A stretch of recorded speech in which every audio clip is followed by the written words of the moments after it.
Hello, 70 beautiful souls. Hello, welcome. Salat mapagi.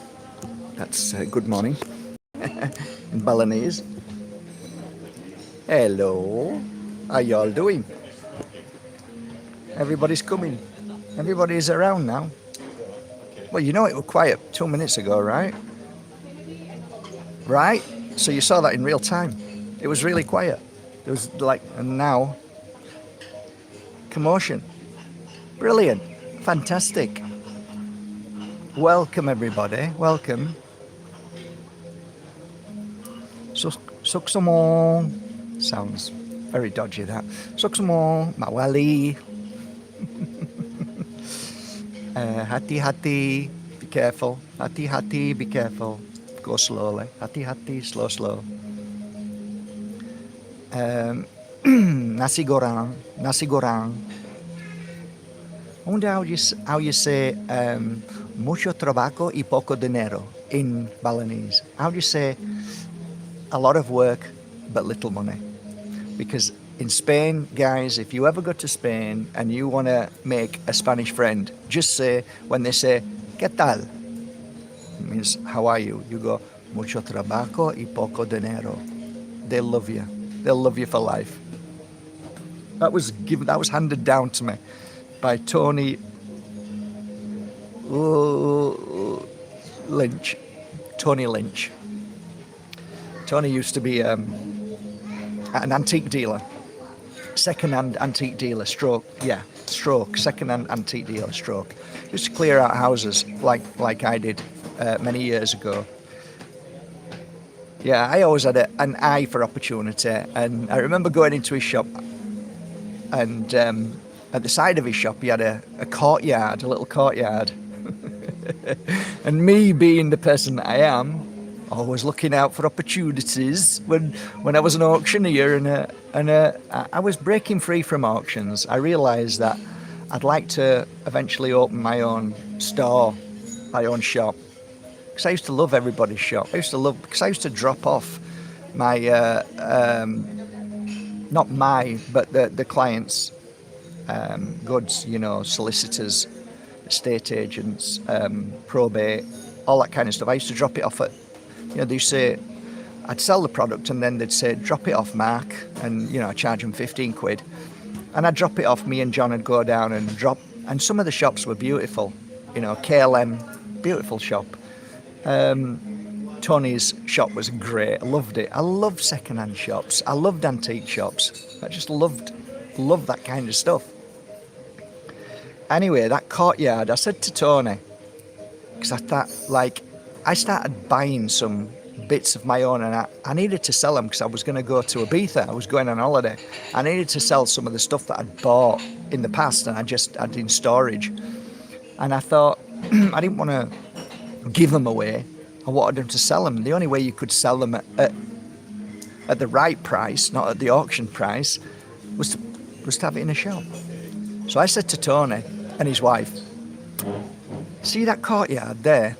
He said, yeah, we don't really do anything with it. I says, how about if I give you, say, £25 a week plus 10% of everything that I sell, and I just put some bits of furniture in there.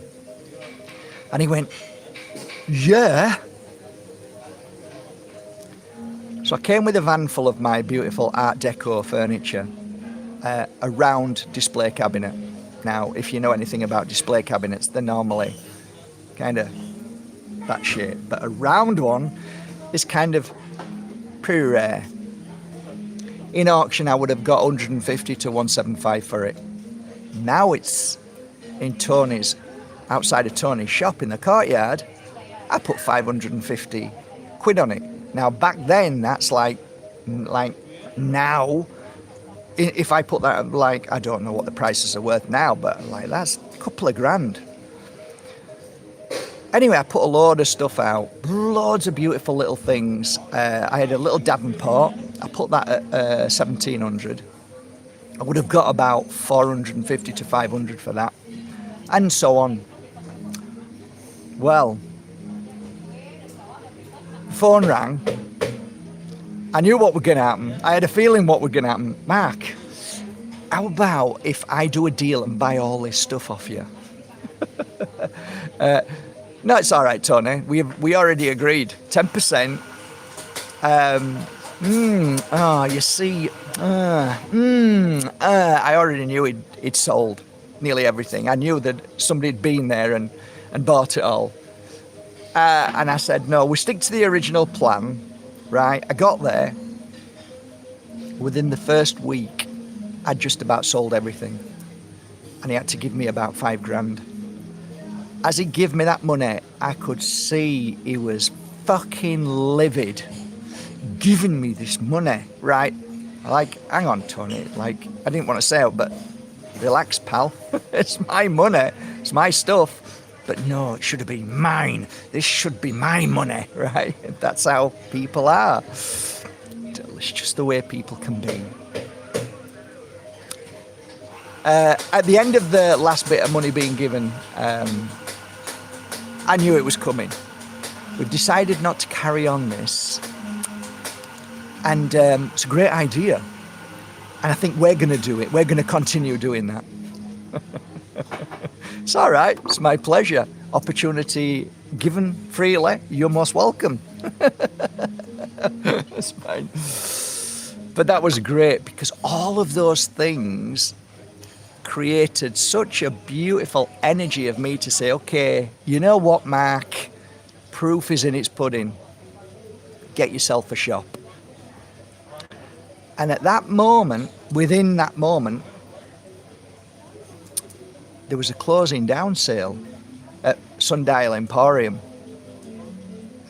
And Sundial Emporium, if you know anything about me, Mrs. Singh, I used to sell her tennis balls when I was 10 years old. I used to go in there every day. I used to sell her stuff every day, like bags of toys and anything I could get hold of. So I knew Mrs. Singh. And the strange thing is, and I wasn't spiritual or anything like that, but I did say, that shop's going to be mine. And the strange thing is, when I was a little kid, I always knew that shop was going to be mine. I always knew it was going to be mine. And I went to see Mrs. Singh, and I said, you know what, Mrs. Singh, when I was a little boy, I used to come into this shop and I used to think to myself, one day this shop's going to be mine. And she says, you know what, love? I wouldn't want to sell it to anybody else. It's yours. Well, she had a big fight on her hands with Mr. Singh, which was her son. And he said, you're not selling it to him. And she says, yes, I am. She had a lovely lisp. Yes, I am. I'm selling it to Mark. And Mark's going to buy it because Mark's going to do a good job with the shop. And I did. So I ended up buying that shop.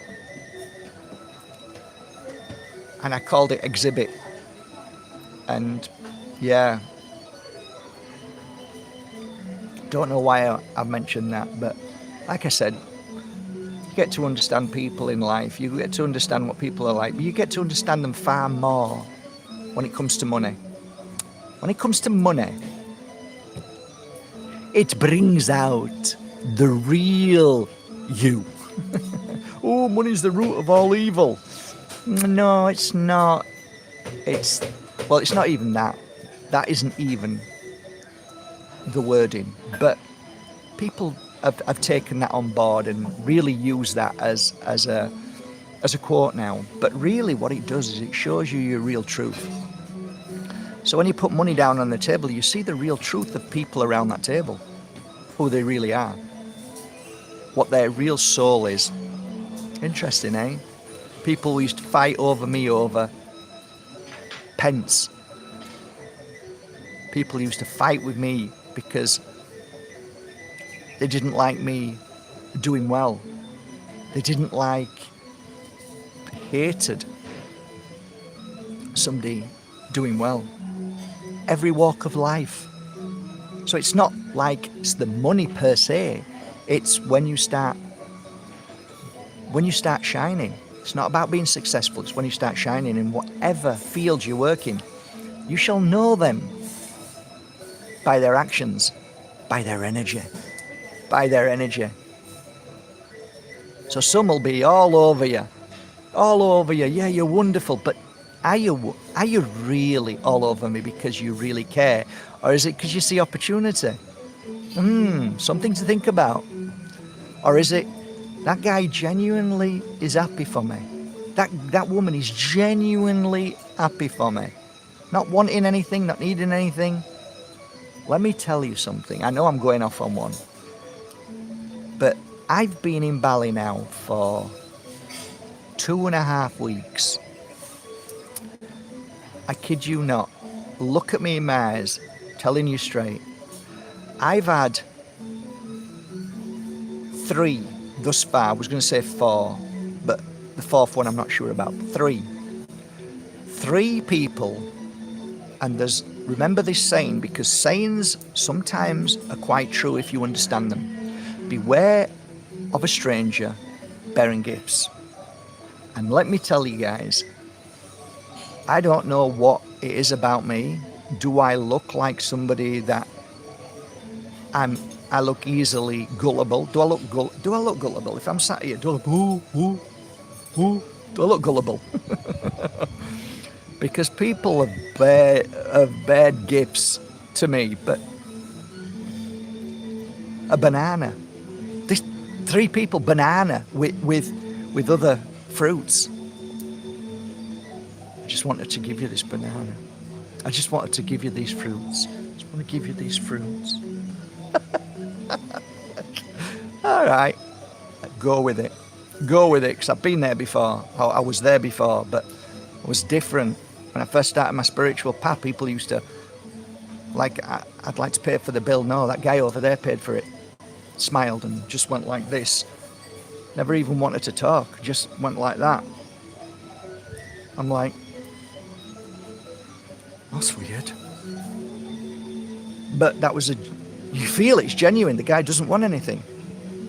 And you go over and say, thank you very much. And, my pleasure. Have a lovely day. I used to talk about it on videos, like people come over to me and just do this. It's like, what the I'm a Yorkshire guy, being an auctioneer and then coming here and starting the spiritual path, and people were actually recognizing something that I didn't understand. Freaked me out. Here, it's like, okay, I know, but I don't know.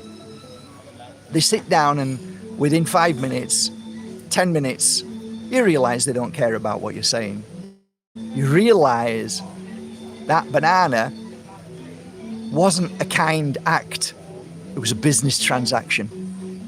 Because now they want to be a marketing guru for you, want to help you in whatever way. They want to build a website and so on. That wasn't a gift, pal. That was a business transaction. Because a gift is only a gift when you don't hold on to its value. So it's a sneaky way of getting in there. Well, I was cheap. I was cheaper than somebody sending you an email saying, I'd like to request some time with you. That's a good way to get in there. Interesting. What I've noticed here in Bali is there's a lot of lost souls. I see a lot of men and women, a lot of women look really tired, look really absolutely fucking exhausted. They look like they're exhausted with life. I see a lot of them. I see a lot of women just walking as zombies. They look like they've just been through the trenches. It's like they've been through the biggest heartbreak relationship. It feels like you are in the company of somebody who's just desperate to heal. And I hate that word desperate, but it feels like that with a lot of people that I've met. And it's very sad. And it's very sad because Bali won't heal you. Bali won't heal you. And wherever you go is who you are. So however you're feeling, wherever you are, you will feel that way. Bali doesn't heal you in that sense. And I think because of the amount of false gurus here, literally, there's a name for them here in Ubud. They're called Ubudians. They're some kind of bubble. It's a bubble. It's a bubble with, you are not welcome into this bubble because you do not speak. JP does videos like that, and other people do videos like that, how they talk in spiritual terms, as if you don't speak like them, then you're not part of their cult. It's a cult, basically. And it's a pretty, in my opinion, very dark, very deceiving, very deceptive, bringing all the sex and all the clothing and all the, I'm spiritual, I've got a white long robe on, but nothing underneath. Look at my breasts, or look at, men and women, and with the crystals that, they're read online, so they know exactly what they are,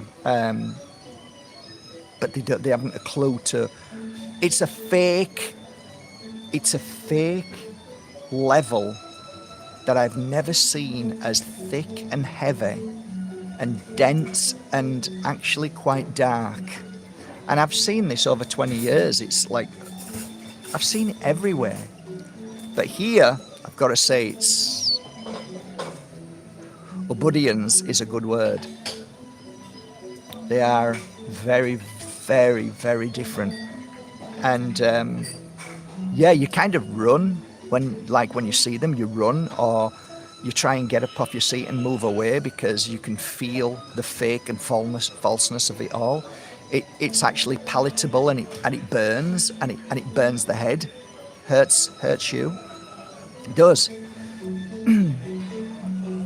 Yeah, so I think when you come to Bali, if you come into Bali because you want to heal and you want to be healed by Ubudians, the women who are the goddesses and whatever they name themselves, whatever names they come up with to clickbait and to be powerful, be very careful, because what I see is no healing. I see a lot of, I know it's an awful word, but I see a lot of desperation. There's no real healing here that I see as yet. Only one guy that I've met thus far that I would consider to be a healer, and he does massage. And it's massage, but it's not just massage. It's painful, but it's healing with, and he's wise, and he's Balinese. But yeah, it's clicky. It reminds me of Marbella. Rich, clicky club. And there is a spiritual clicky rich club of, no, you can't be in this spiritual community because you've got to basically be a multi-millionaire. So we don't want riffraff. This is Marbella. There's a cult there like that. There's a few of them. So yeah, I find it very, very, I love it actually. I actually love experiencing this. I don't feel bad about it. I don't feel angry about it. I just, like Josh Carlin says, this is interesting. I get my popcorn, sit down and watch it. Watch the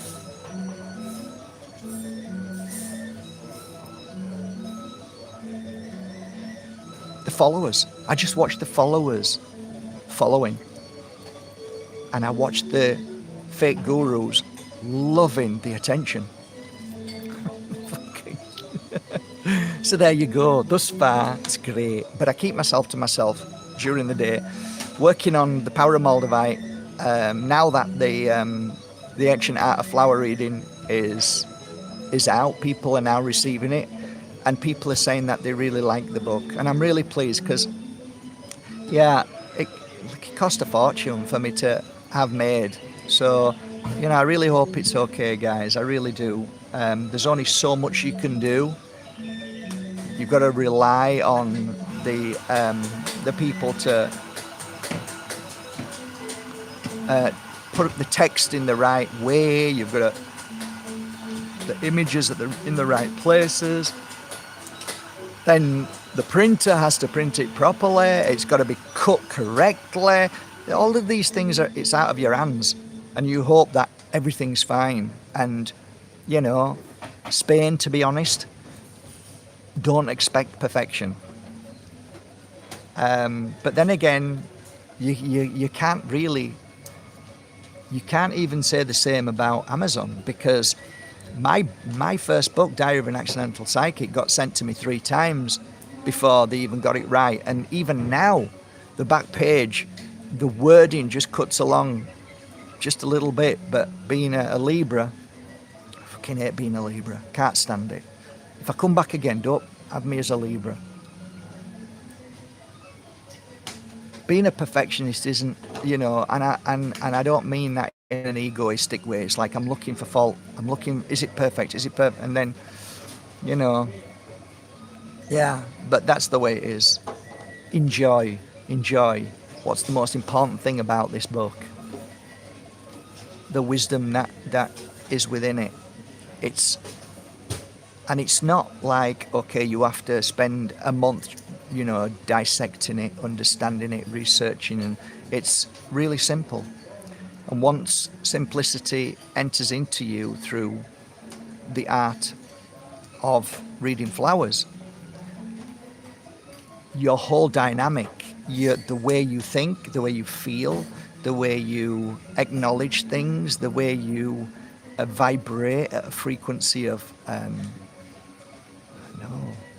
seeing beyond the beyond, seeing the invisible, seeing things that you would never see before. That really struck home to me. I remember going back home at like 10:30 at night when I first started this path, and the excitement, the buzz, the feeling that I got from learning, from just starting. It took me a good 2.5 years to learn flower reading, and I had to work hard. And going home, that excitement. The one thing that I can't give you is 2.5 years experience. I can't give you that. I can give you 2.5 years experience condensed into a book, but I'd love to give you 2.5 years experience, to go through 2.5 years of learning how to read flowers. I'd love to do that. I'd love to be able to say, imagine doing it every week, once a week. Normally we got there at 7 o'clock and we finished at about 9:30, but it normally went on till 10:30, sometimes 11. And that lasted for years. And I can't give you that. I can't give you that experience. I'd love to give you that experience. But the world that we live in now, everybody wants things. I think the book that I've written is very small. It's not a big book. I could have gone into far more detail. But the detail that I put in there that I felt was, it's like Shirley would teach, but give us the opportunity to learn. So what I mean by that is she'd give us a hint, give us a little starter, and then we would then have to work it, feel it, bring it forward, channel it. And that's what I've done in the book. What I try to do is try to make the book so that it's not just words, it's not just a sentence, it's not just a paragraph, it's not just a chapter. It's like, okay, now I've read that. What is expanding in your mind as you read this? What are you expanding on? What are you feeling that your spirit says, hey, listen, this is, follow that. Because I deliberately spent these few years trying to, give you. As I read that book, I'm like, okay, people will feel this, and then go their own way. They'll feel that and expand. You expand in that book as you read it, you expand. And that expansion is your spirit putting the pieces together for you to move forward. And it's not just about reading flowers. It's about so much more. It's about so much more. Like coming home and then taking Daisy and Dennis for a walk. I used to say the lights used to go on and off all the time. I used to freak out. Why? Because something is happening to you. You're expanding. Your awareness is expanding. You're not limiting yourself to a black screen and to just like shorts. That's it. You're expanding, and your shorts don't give you awareness. Shorts don't make you think about things and expand. You're just looking for another short to watch. Whereas the book, I hope to expand you as you read it, as you read that chapter. Like, okay, guys, if I'm sat with you, and I read the first chapter, I say, okay, guys, what did you pick up from this first chapter? Did anybody have any feelings and thoughts? I guarantee you would say, actually, Mark, I do. When you read that little bit about the leaf, I actually felt that blah, blah, blah, blah, blah. I'm like, yeah, exactly. Work with that. Go with that. And then you start to realize that you become your own psychic. You become your own intuitive. You see differently than me, and so you should. And the way you see it is, wow, I love the way you're doing that. That's what Shirley used to do with me. We'd all sit round, we'd all read our flower. And then, like, everybody would have a unique way of expanding from a good mentor who is giving you space. I know the spiritual world talk like this. They don't even know what that means. In that space, you feel comfortable.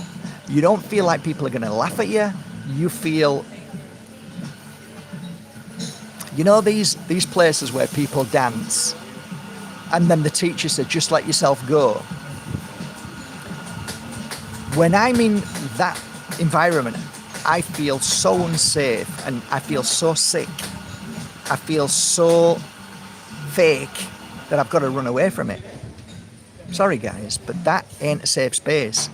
That's somebody saying to you, look, I want you to be something different. I'm not saying for everybody. I want you to do something that you wouldn't normally do. Why would you want somebody to do something that they wouldn't normally do?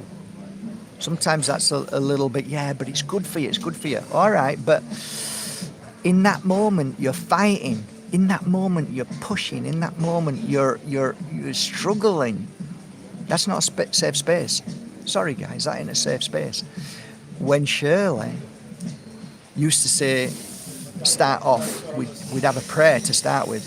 Now, she's not religious, but it's a prayer to the spirit world, to the great God, to energy. And that is that we're all here to expand, we're all here to enjoy the moment, we're all here to flow, we're all here to love and trust and in just be inspired in the moment, right? Whatever happens, not like getting up and like, no, just stop that, okay? So this was great. So should give you the confidence to be able to pick up a flower and, like, when you'd finished, or when somebody else, you know, John was a school teacher. John was next to me. Loved John. John was great. Like 10 years older than me, 15 years older than me. I was 38. He was about 50, 58, something like that. He'd come to learn. He was, so, you know, like, wow, there's a school teacher here. And he's a really nice guy. And he's doing a really good job. And then there was another lady who was beautiful. Another Shirley who was beautiful. Another lady called Shirley. But they all had their own unique way. So it was, one lady was very One lady was very confident. One lady was very confident. I love that confidence. But she was like, John was like, he wasn't, when he spoke, he wasn't, when he was talking about the flower and channel, he wasn't like a school teacher. He was like a gentle flower. He was a gentle, kind, caring soul. That changed when he started channeling, when he started reading the flower. Then there was another Shirley who was, I don't want to use the word timid because it wasn't timid and it wasn't shy and it wasn't fearful. It was, she was articulate, she was careful, she was caring, she was extremely honest. And she was, I could feel a little vulnerability in her of a past childhood, of not wanting to upset or get anything wrong. So I could feel everybody. But they all felt safe. We all felt safe. We all felt safe in that environment. And it was lovely. And you know, like, I don't know what you do on a weekend, but when you were younger, you used to wait for the weekend because you were excited. Well, when I moved to Spain, I used to get excited for Tuesday night. Tuesday night was spiritual night at Shirley's. She lived on, I don't know, the 8th floor, overlooking the sea in Belmadina. And it was, I used to go on my motorbike, park up, just used to be so excited.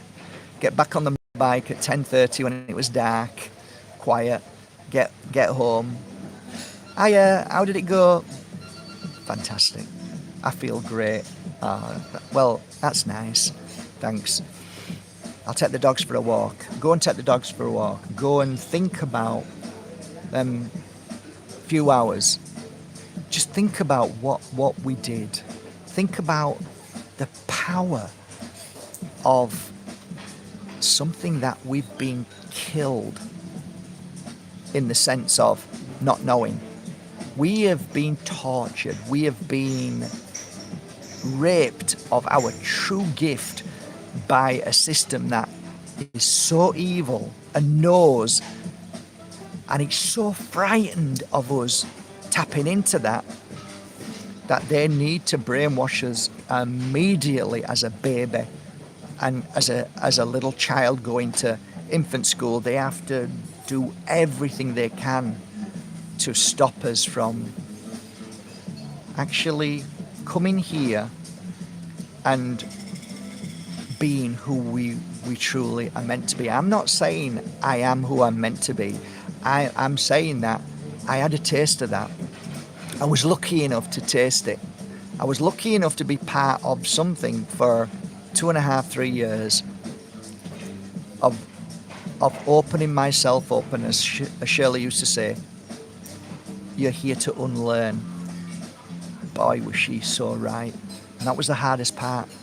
Hardest part for a healer is to unlearn people and unlearn yourself of the program, of the demonic, as you all know now, the demonic program. But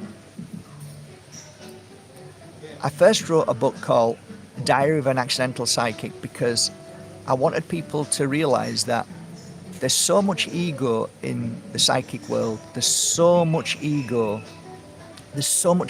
It makes me want to vomit.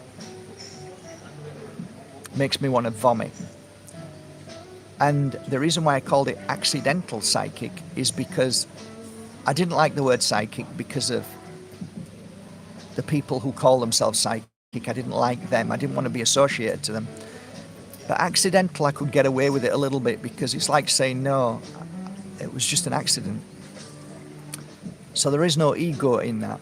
And I wrote about true stories about clients, my clients. And everybody in that book are still my friend till this day.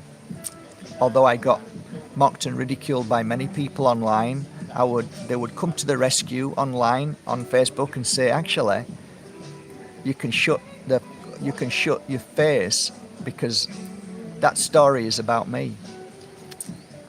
That was nice. That stopped a lot of the so-called spiritual jealous people, because it was normally it wasn't the ones who don't believe in spirituality. It was normally the spiritual, so-called spiritual people who attacked me. Go figure. Go figure. And then I just wanted a pocketbook that just to make me feel better. And the pocketbook was more about helping people who really struggle to see, because they were going through heartbreak, they were going through grief, they were going through turmoil in their life. And I thought, I've got so many words written down. I wrote loads of words down after a healing session, after a walk with my dogs, that I put it all into a book called Hold That Thought. And Hold That Thought was basically a little tiny pocketbook. And what I used to say to people when I brought it out was, they're feeling down, feeling bad, and I'd be just sat with them and I'd have it in my bag and I'd say, give me a number between 10 and 150. So not lower than 10 and not more than 150, because I knew that's where the pages started.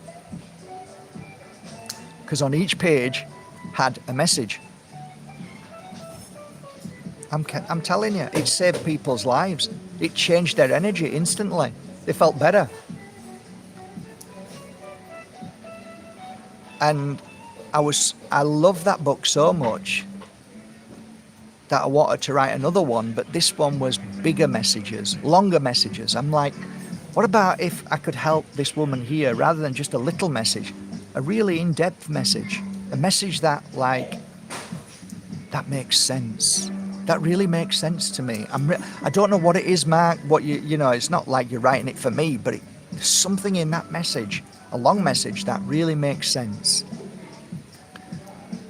And that book was a small book, a pocket book again, and it was more inspirational messages, and it was called From My Heart to Yours. And that book, well, I can't tell you what that book's done. How many people it's saved lives. It's saved lives. If I told you how many messages I have of people saying that message saved my life, I just didn't want to be here anymore. That message was like, it was for me. And it is for you. Of course it's for you. Not the corny bullshit AI, you know, if you're reading this now, it's meant for you. Not that bullshit. I mean real truth. When something's meant for you, you'll see it.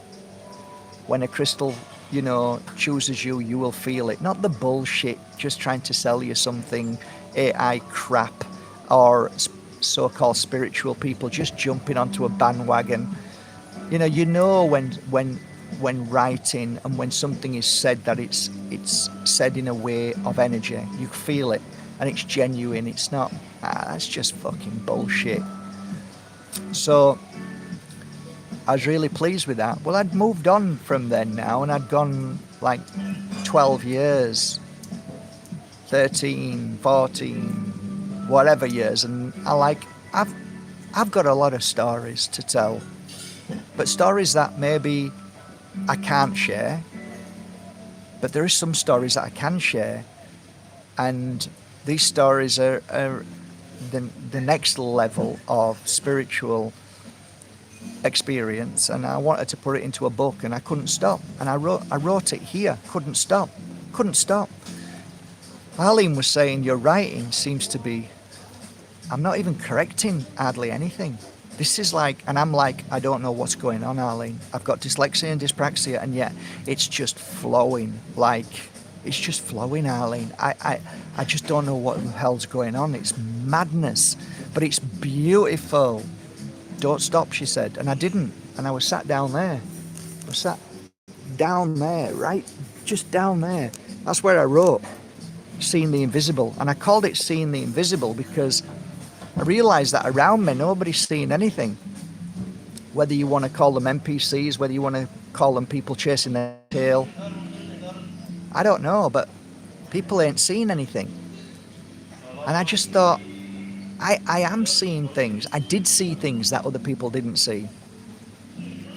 And I want to write stories about that. I want to write stories about things that you just go, oh, fucking bullshit, right? I want to write. I'm not frightened. I want to write the truth. I want to write the crazy things that I did. And I didn't even know why I did that, and ended up realizing afterwards, okay, now I know why I've done this crazy shit. And I try and explain everything that sometimes, like, and I don't know how many books I've sold, and it's probably not that many, maybe thousands. How many ebooks have I sold? Probably some thousands. Not that many in the world that we live in. Not, but it's not the volume. It's never felt like I'm doing it for volume. It's felt like I'm doing it because I feel like I should do it. I just should do it. And if it was about money, I wouldn't have written The Ancient Art of Flower Reading. I would have written The Power of Moldavite, because I know the power of Moldavite. That book will be explosive because there's so many people who like Moldavite and they want to understand it.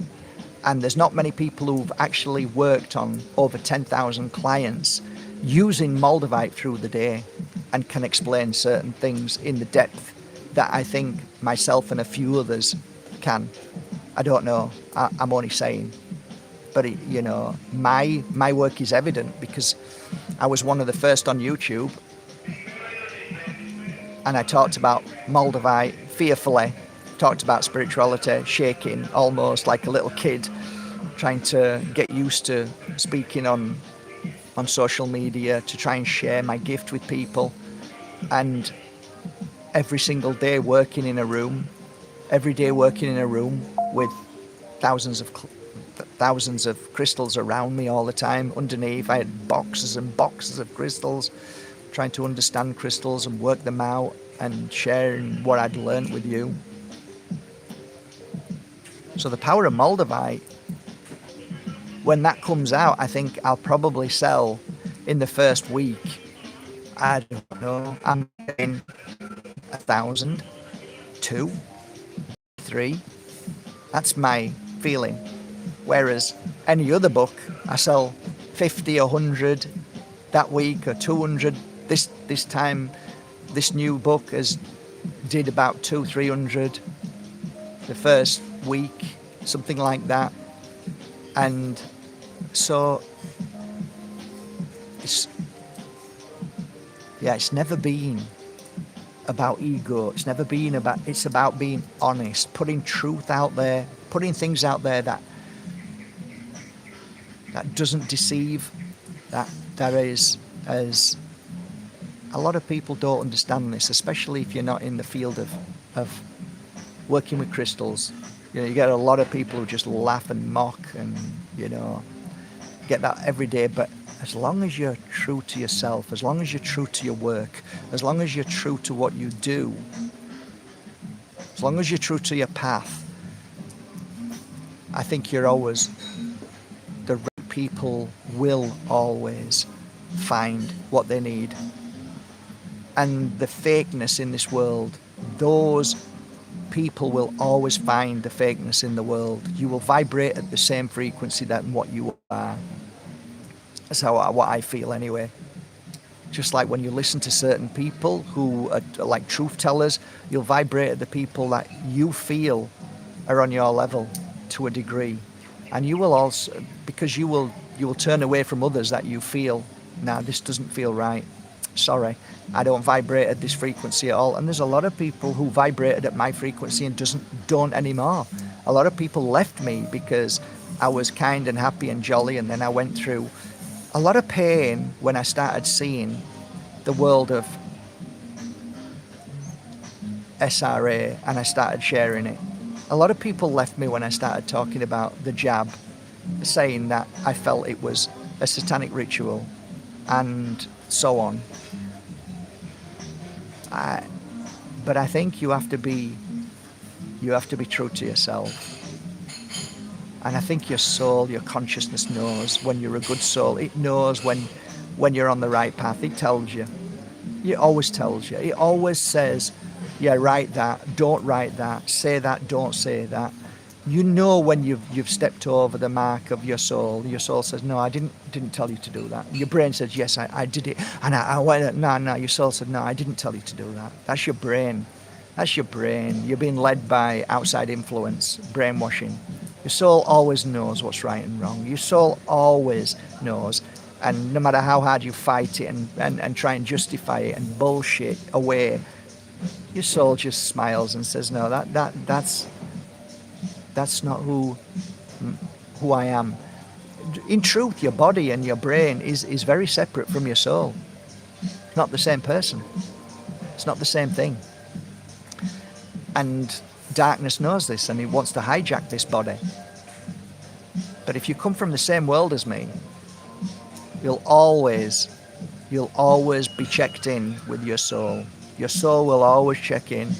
Even though you don't, it will always try and check in because of the outside influence, because of the poisons, because of the brainwashing, because of the need for everything and the fear. Consciousness always checks in. It's always there, and it's always trying to guide you. It understands that your body is the experience, and you have to experience things. You have to hear things, you have to feel things, you have to say things. But your soul has purpose. And when you're not on that purpose, when you're not on the path, the brain and the physical will start to get depressed. That depression isn't actually depression. It's a signal. It's a sign.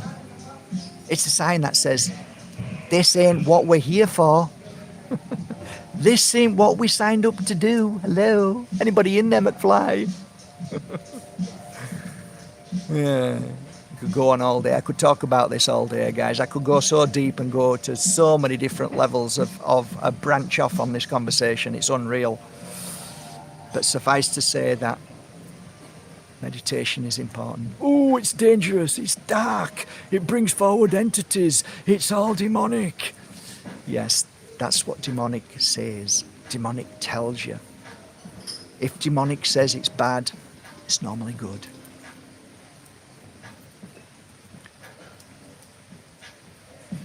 Have a lovely day, guys. Take care of yourselves. Till tomorrow, and our coconut coffee chat. I wish you a lovely day. Have you got any messages? Hi, Mark. I will be patiently waiting on the Moldavite book. Yeah, well, you'll be patiently waiting a long time. No. I've, on my screensaver, I have just put the front cover of a new book, and it's called The Power of Moldavite. That is to remind me that that's why I'm here. I'm here to focus on that book now. So, good luck with that, Matt. Just got here. Well, have a look at the view. I don't want you to just... Oop, there you go.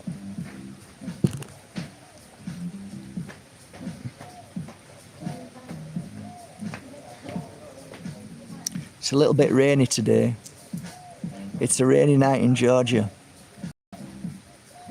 As one of my favourite singers, Randy Crawford, says, it really is a rainy night in Georgia. And I wish I was sat with Elmer's, who was pure and simple, born in a world. All right, there you go. That's it, guys.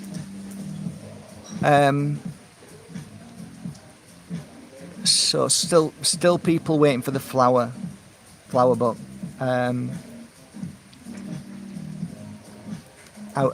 I didn't plan coming to Bali. I needed to come to Bali. I didn't plan it. And it wasn't the best plan when it came to the book, because normally what I'd do is I would write the message within the book. But I was here and I didn't think about it. I just came. And I apologise for that. wholeheartedly apologise for that. It never even entered into my head. But what I did do is I started writing on my beautiful cards. And another 160 was sent last week. So they should arrive, and they'll be then, your name, will find the name and then put it into the book. I think there's another 120 people still waiting. But we did get off a couple of hundred. So fingers crossed, your book will be there soon. Patience is a virtue, they say. Patience.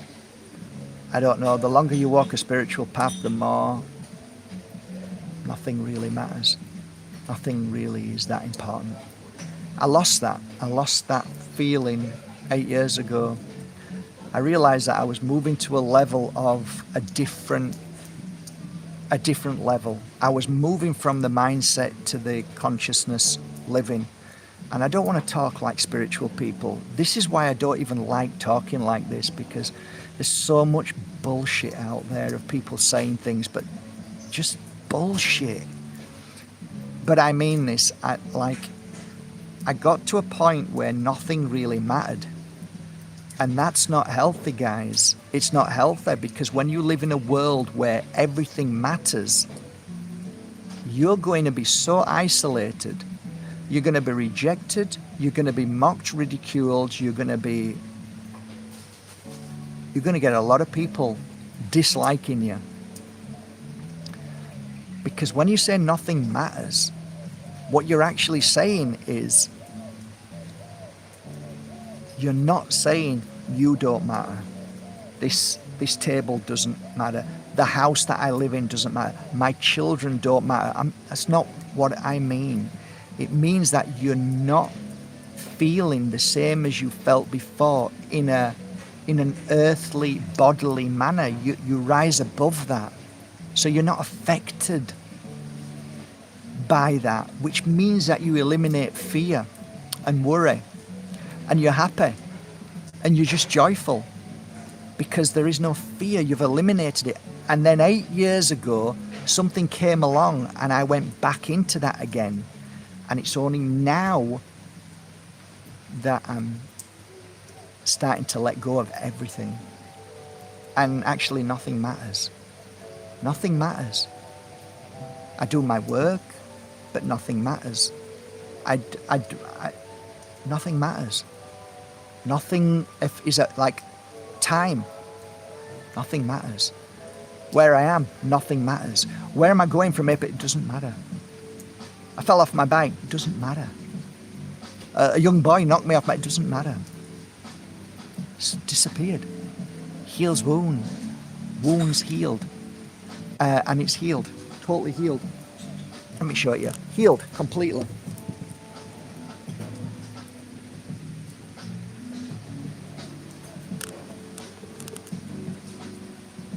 Motorbike, scratched, don't matter. Sort itself out. We'll sort it's all fine. Nothing matters. Nothing matters. It's hard for people to move beyond the program. But when you do, I think you live longer. I feel that you heal inside.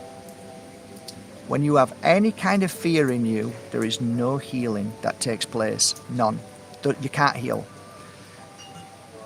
And no truer word was said when I was 38, realizing all of these things, when I saw it on the clients. Nothing matters. You don't die. You don't die. You don't die. They've made you believe that life is precious. Of course it's precious, but it's precious for every single breath, every moment that you live this life. Not fear every moment because it's your last breath. That's the program.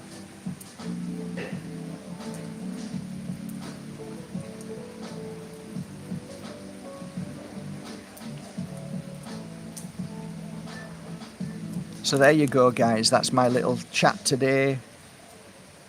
Maybe, I don't know. No, I don't even want to say that.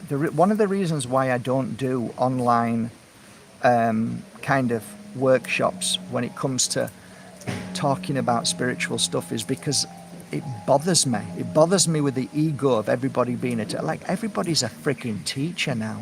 Everybody is a life coach. Everybody's a guru. It's like I just don't want to do that. What I want to do is just do videos like this and share my daily experiences and what I feel, and what you get from it, then you go away and think about it. I'm not an ABC 1, 2, 3 guy. I live and work in the moment. I live and breathe. I live and experience in the moment. So that means that I don't know what I'm going to say when I switch my phone on. I ain't got a clue. I don't write it down. I don't, have PowerPoints. I just talk to you. And that to me is the only way I can do it. It's natural. It feels natural to me to just be me and share. And I don't know who's listening, but what I try and do is try and attune to people who is listening and maybe who might come and listen. And there may be a valid thing in there that just and okay, that's it. If I've helped one person realize something that held them back, that could be you today, or it could be you in 10 years, it could be you in a year. And not just me, anybody. That something just the penny drop, the moment that you were stuck and you just didn't feel like you could get an answer, you were struggling with it. Or validation. That's actually a good thing as well. I needed validation a month ago from a beautiful soul who gave me validation that didn't even know that I was going crazy. I literally thought I was going insane. And now somebody has explained something to me like, wow, okay, I'm not crazy. So when I speak, you think the same thing. I'm not crazy. My family thinks I'm all nuts. And this guy giving me validation, I'm not nuts. I know I'm not. And I don't make these videos to try and find validation in anything. I make them just to talk. And I'm not the most popular person. I'm up and down sometimes with my thoughts and feelings. I'm like Spaghetti Junction when it comes to talking. I'll go off, I'll talk about chocolate, and then I'll talk about, the satanic world. It's like, where's he going to go today? But that's who I am. So I'm not for the person who wants ABC 1, 2, 3. I'm for people who just are happy just to flow. And I imagine you guys, I have done since I was 38 and I started making these videos. I imagine you sat with me and we're having a coffee and a chat. That's how I perceive this conversation. And I've got to be like, I was going to talk about this today, but I didn't get the feel for it, so I'm not talking about it. Even though the girl says, can you talk about the new crystal? We're like, I will. But I don't get the feel for it. I'm not going to talk about something I don't feel is right at the moment. And I go with that. And the girls get it. They understand. They get it. But they just remind me. And I'll say, oh, if it feels right, I will. But when I talk to you what... I don't know the word for it, but it's just living in the moment, and without thought, without reason. There's no reason to my conversation, none at all. But if there's a reason for you watching it and you feel that something has helped, then you've got it. You know it. You've got it. You've brilliant. Good for you. I ain't got a clue. And sometimes I wonder, why did I even say all of that? Many times I'll kind of like, why did I say all of that? I question myself even when I speak sometimes. I don't watch the videos back, but I wonder why I was talking about that. And a lot of the times when you sit and think about what you've talked about, actually that message was for you. That was for you as well, Mark. Wow. Okay, yeah.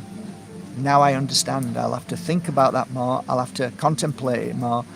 And I need to meditate on that. Meaning I need to be in peace and silence and just listen to what the answer. So the brain's talking and then the consciousness answers. That's why I said the other day, I said, just speak to spirit. Just say, hey guys, can you just help me a little bit and give me some guidance in any way? That's it. At least you're putting it out there. At least you're telling your brain to listen to something that it doesn't freaking listen to most of the time. So you're training your physical body to listen to the spiritual voice. A lot of the times it won't. It's just we haven't time for that. We have time for that. We're going to be doing something else. Well, what are we going to do? Well, look at the time. Look at what you need to do. We need to pay the mortgage. We need to do it like, yeah.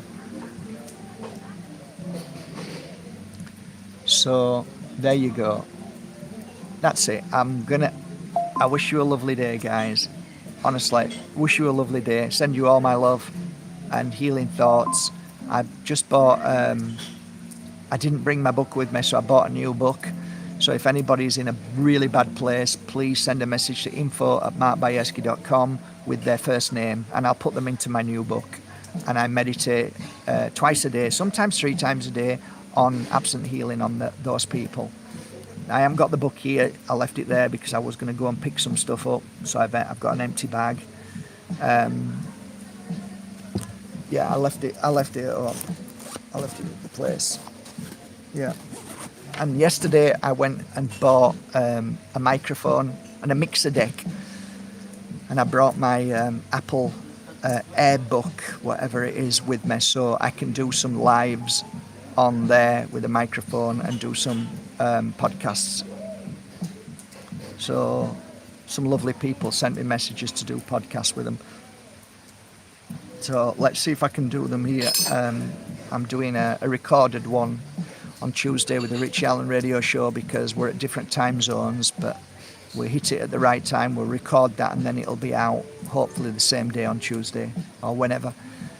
But we're going to talk a little bit about, I sent the book, so Richie and Caroline's got the book and they're going to read it, and hopefully Richie will read a little bit of it. I'm not expecting him to read it, but he might read a few little things out of it, and then we'll talk about it there. So if you want to join me on Tuesday at 6 o'clock on the Richie Allen radio show, we were meant to be doing it on Thursday, but something happened with Richie. He had to change schedules, and he said, is Tuesday all right? I said, whenever, happy whenever. So if you want to be on the show, then to listen to the show, that's Tuesday. That's it really. Other than that, I'm going to start work on the power of Moldavite. Are you going to start work, Matt? Not just yet, but I'm going to start work on it. So as I feel the moment, I will. Yeah, I think it's going to be the easiest and yet the hardest book to write. Once I start, I'm sure it'll flow like mad. And I've got so much to say about Moldavite. So have a great day. It's raining here. Take care. Bye for now. Have a lovely day.